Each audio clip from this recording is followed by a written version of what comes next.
I have heard people in the audio industry say you should not buy audio units because of the looks. You should only buy them because of the sound characteristics.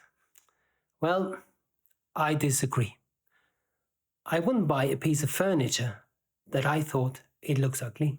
I wouldn't buy a car where I'm convinced, no, it's not good looking, but I'm going to buy it anyway. No, you want to buy pretty things, especially for things that are to be put into your living room. At least in my case, it's the living room where audio units end up. So I did that. I bought an audio unit that I thought it looks fantastic. Now look at this unit. It has a bullseye in the middle, like a submarine, and in this bullseye we find a tube that is illuminated by orange light. I think it's beautiful. Surrounded by two knobs on each side that are circumvented by some chrome, and maybe it is the chrome, but this unit, the design of this amplifier reminds me very much of 1960s or 1970s classic cars, maybe even US American muscle cars. There is a vintage vibe about this amplifier that just seriously talks to me. There is a dimmer button on the remote control. I could do this the whole day. Just make it brighter and make it less bright.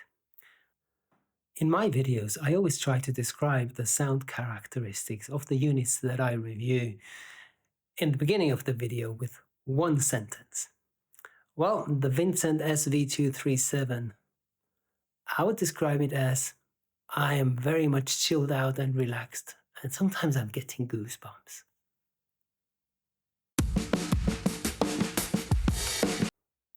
Vincent is a German company. The circuitry is designed by Frank Blöbaum, and they focus on hybrid technology, meaning they're trying to get the best of two worlds into one box. The hybrid technology they're focusing on is, on the one side, tube technology, on the other side, solid state. They want to get the glorious and warm sound of tubes and combine it with the punch and the stability of a solid state circuitry amplifier.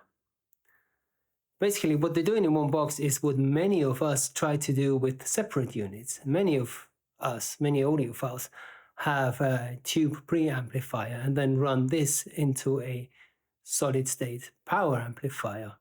Some people even run a bi-amping system with the tube amplifier giving the power to the high frequencies and to the mid frequencies, and the solid state amplifier gives the punch for the bass. Well, here it is one unit, and this one unit is trying to combine all these characteristics. The design by Frank Blöbaum uses 3 tubes in total. It is one 12AX7 and 2 6N1P tubes in the preamp section. And I believe the tubes do their job in giving the Vincent SV-237 its typical sound characteristic. It has this warm, lush, rich sound. It is very much engulfing, at least here in my room with the system that I have, to my ears. I feel surrounded by music. It's this typical holographic picture that many tube amplifiers draw into a room.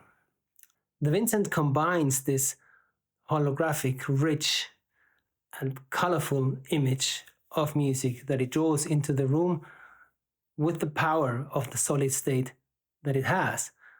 I would like to emphasize this with kind of music that I enjoy listening to. I enjoy listening to this kind of Viking type music, metal, bands like Heilung, bands like Vardruna, and they have this very big drums. It's a very bass heavy kind of feeling, and listening to this music with the Vincent has always given me goosebumps, even a bit like a live concert.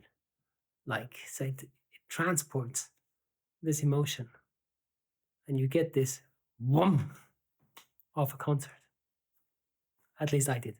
The highs are sparkling and they're filled with glitter, almost. I think that's a good way to describe it, if you know what I mean. The mid-range of the Vincent has this glory. It has this glory that many tube amplifiers bring across if they have a good match in the speakers. And this very clear mid-range that I hear with the Vincent SV-237 here in my system using the Sonus Faber speakers also makes the Vincent fantastic for watching movies. I love watching movies in my living room, and for this I need to understand the dialogues of the movies, and the hybrid design of the Vincent does a fantastic job. Watching movies is seriously enjoyable. I can understand everything without a hassle, without having my brain to think about what the conversation is about in that very specific scene. The bass of the Vincent SV-237 is full, lush, rich. The bass is not the most defined, I have to say, and it's not the most precise. I listen to a huge variety of music. I like electronic music. I like music with beats, and when it comes to electronic music, the precision in the beat is essential so that the whole rhythm and drive of the song comes across. The Vincent, for that kind of music, is not in its home field. But any other music, jazz, blues that I love to listen to, rock and roll, or the front mentioned kind of Viking music, yeah, fantastic. A brief description of the technical specifications. It is 43 times 43.5 centimeters and 15 centimeters high. It weighs approximately 20 kilogram. So yeah, it is a big piece, and it's also quite heavy. I have heavy amplifiers, but yeah, 20 kilograms are liftable. I'm always trying to protect my back, you know. The power output is 2 times 150 watts into 8 ohms, 2 times 250 watts into 4 ohms. And yeah, maybe there is a speaker out there that cannot be driven by this power. I can't think of any. I've never had any speaker in here that was not driven fantastically from the Vincent. So has enough power for, I think, almost all of the speakers out there. The remote control is made out of aluminium. It is thin aluminium, and the knobs on it also feel quite thin. I like it. I do like it. I enjoy these kind of remote controls much more than some kind of plastic units. For switching on and off the unit, you have to get up. You have to get off your couch and press that big button in front of the amplifier itself. There's no on-off switch. There's no standby switch on the remote control. You can change the inputs. You can change the volume. And as I mentioned before, most importantly, you can press the dimmer button, and with that dimmer button, the lights change. I like it. Back to the power output. The first 2 times 10 watts are delivered in pure Class A, according to the Vincent homepage. So that means if you have efficient speakers, I'm talking about 94, 95, 96 decibels efficiency, then you probably never leave the Class A topology when listening to music. Tube rolling, tube rolling. Of course, many of you guys who own tube amplifiers immediately want to know if I did some tube rolling on this amplifier. The answer is no, I haven't tried it. I don't think that the 6N1P tubes are to be rolled. I don't know. I cannot comment on this. I'm very sorry. I haven't tried it out, and I also have looked up in several forums, you know, if people do it, and I don't think it's very common for people to do some tube rolling with this unit, with the Vincent. But to be honest, I would actually be interested to find out if people did. So any of you watching this video and you have this unit and you actually did some tube rolling, let me know. Leave a comment. Tell me about your experience. Which tubes did work, which tubes did not work. Won't be interesting. Another cliche that I want to deal with here is tube amplifiers have the kind of image around them that they don't last very long, and you have to exchange the tubes immediately and they break and blah, blah, blah. I've had this unit for 3 years, almost 3 years, and I'm using it intensively, and so far I don't have to change anything, and nothing did break so far, so still lasting quite good. One thing I did roll, or better change, was the audio fuse. I have changed it into this one here. Let's hope the camera focuses. It's by Hi-Fi Tuning. It's a Supreme 3 silver gold audio fuse. In German we would call it Feinsicherung. Yeah, I exchanged the original, put this one in, and the sound difference, yeah, you know, we're talking nuances here. Maybe the bass was a little bit tighter, a bit more controlled compared to the normal audio fuse that was in there, but I believe it's nuances. I've played the Vincent with quite a variety of speakers. My main drivers are Sonus Faber, Olympica Nova 2, and I believe it's a very good match. That's why I'm using it.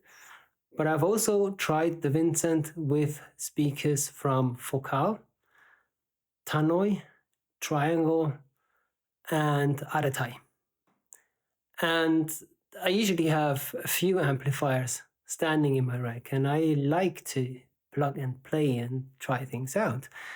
And the Vincent was an amplifier that it kind of matched to every speaker. It was always enjoyable. It was always listenable. Many other pairings, many other amplifier speaker pairings, sometimes they sound fantastic and they would outshine any pairing that I had with the Vincent. But then matching the same amplifier to different speakers, well, not so much. So for me, the Vincent it has this general thing that if I don't know which amplifier to use, if new speakers come in, I tend to try the Vincent first and have a look, how does it sound with the Vincent, and then I go through other amplifiers. Because the Vincent has this general ability to make most speakers just sound beautiful. I forgot to mention a pair of vintage Monitor Audio Silver Series speakers that I have somewhere. Every once in a while I pull them out, and that is also a very enjoyable combination with the Vincent. Maybe it's because the Vincent has this kind of a little bit vintage sounding characteristics in it, and the vintage speakers.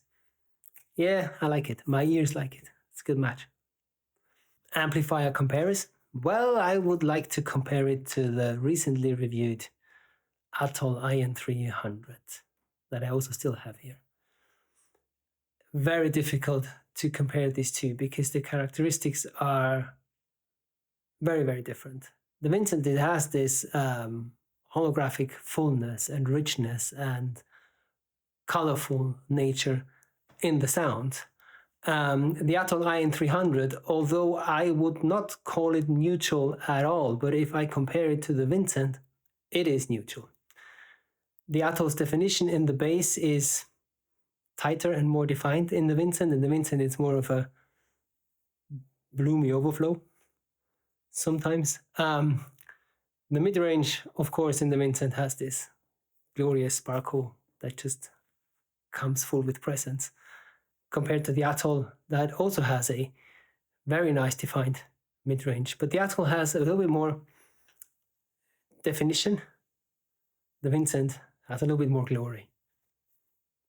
It is an integrated amplifier, and as an integrated amplifier, this unit even comes with a DAC chip. And the chip used is a Burr Brown chip. To my experience, Burr Brown chips always have a bit of a richer and fuller sound characteristic and less detailed and less precise characteristics. I believe the sound characteristics of the DAC chip and the sound characteristics of the amplifier are a good match. And as always, I always say, when it comes to audio, things in your chain have to be matching. I think Vincent did a good job in matching the DAC chip and the amplifier sound characteristics. So who can I recommend the Vincent SV-237 to? Well, I mean, if you like glorious looks, and if you think that it has a glorious look, well, yes, I can recommend it. I mean, look at this thing. Look at this tube glimmering at night. I enjoyed very much listening to music at nighttime when the lights are turned off, and the only thing that is showing up is this orange glimmer of this tube. The sound characteristic, I believe, will speak to many. For sure, not to everybody, but that is true for every audio unit. So I cannot say that everybody would love this unit. I can definitely make the statement, I think it is worth the shot.